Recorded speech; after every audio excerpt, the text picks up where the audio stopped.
I'm trying to figure out how to attach this heart of bullets to this.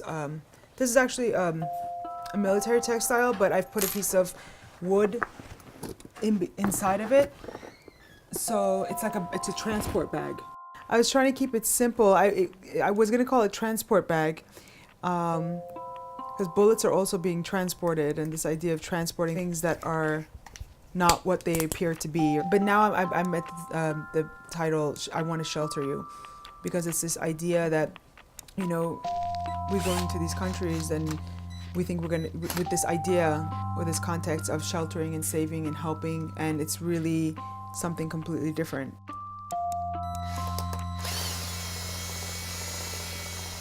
Taking something and making it mean something else. I Want to Shelter You is also very loving and romantic and nice sounding, but it's bullets. And the truth is war is never loving.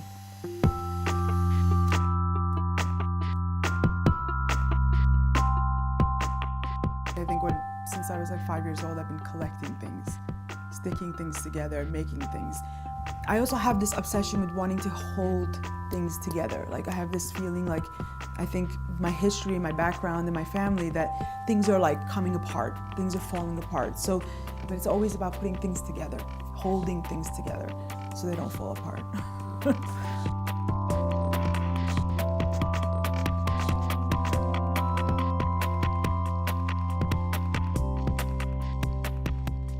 I started working with the flags during that period of 9/11. It's kind of ironic, but that's when, I mean, I've been living in America all my life, and it's definitely been a very strong, like you can't not see the American flag. You see it everywhere. But during 9/11 was when it became very visible for me. It started from that place of, is this my flag? Is this your flag? Whose flag is this? What is this about? And now it's about something completely different. It's about history, it's about war, it's about time, it's about these relationships between Iran and America, our relationships in America with war.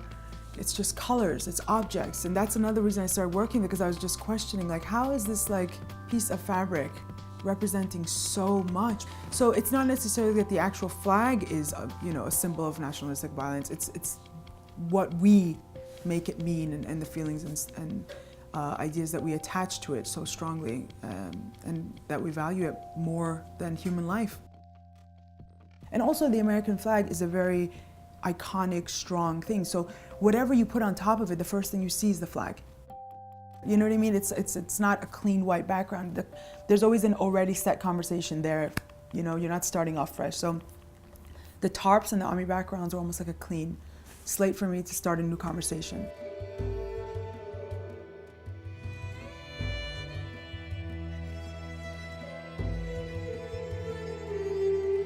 The War series came after the Flag series, and it was a continuation of that conversation. War series was all about this violence that comes with this nationalism, the Flag series.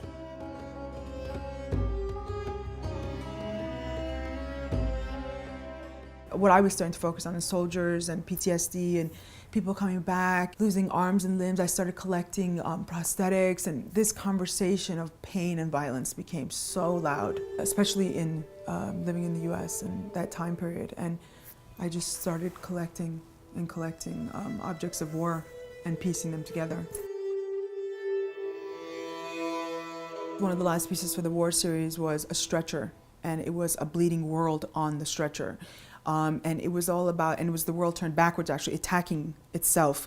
And that's where I'm at now. It's about human nature and violence that we're all surrounded by.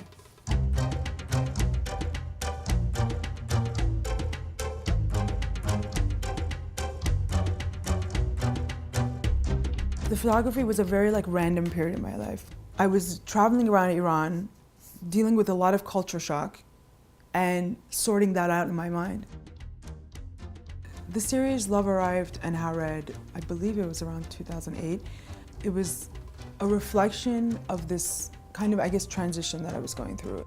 The series consists of terrorist, bank robber, mask, wedding dresses, and various tribal textiles that, like, a lot of them were for horses and donkeys, which I put on top of my head and my shoulders. And that series, the red was about blood.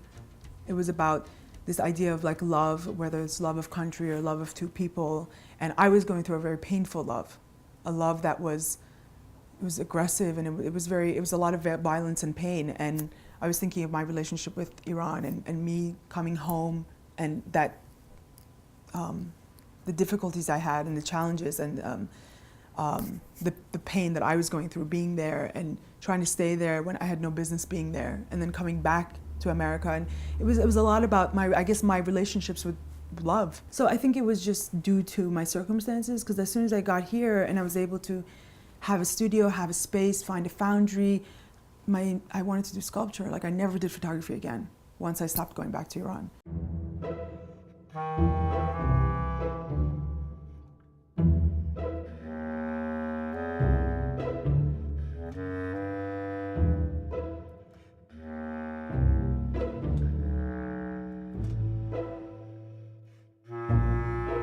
This is kind of like a shelving kind of thing, and these are the ends of guns. I'm not sure what kind of a gun.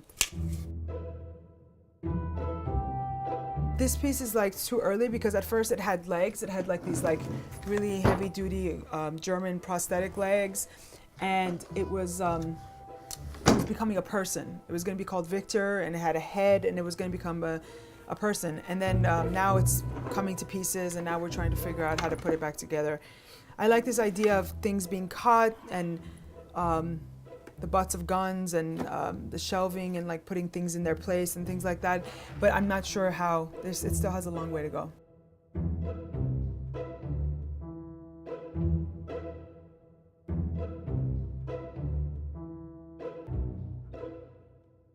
The new body work I'm working on is predominantly sculpture.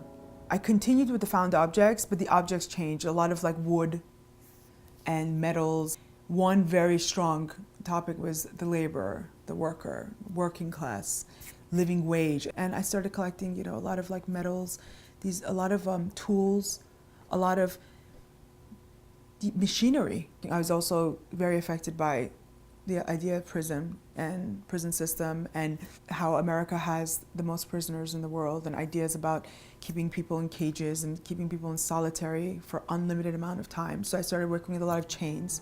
I used a lot of guns. I used a lot of whips, hammers, and sickles. The objects that represented those things came into my work.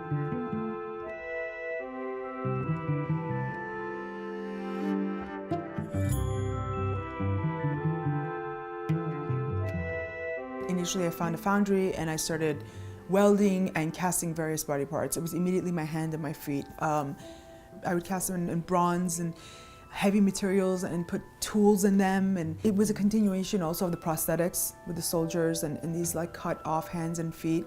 And even in like, they've been cut off and detached from the body, but they're still working. They're still frozen in these states of anxiety and tension.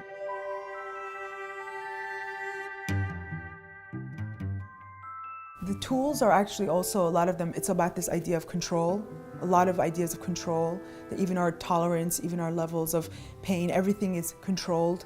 And because of the places I've lived and things I've seen, it's a lot of control from outside forces, control that we're not even aware of sometimes. So this kind of stuff, came in definitely putting these things together. It was like the hands, the feet, and these, the controlled opening and closing of the spaces of these architectural tools, because they can only go so far.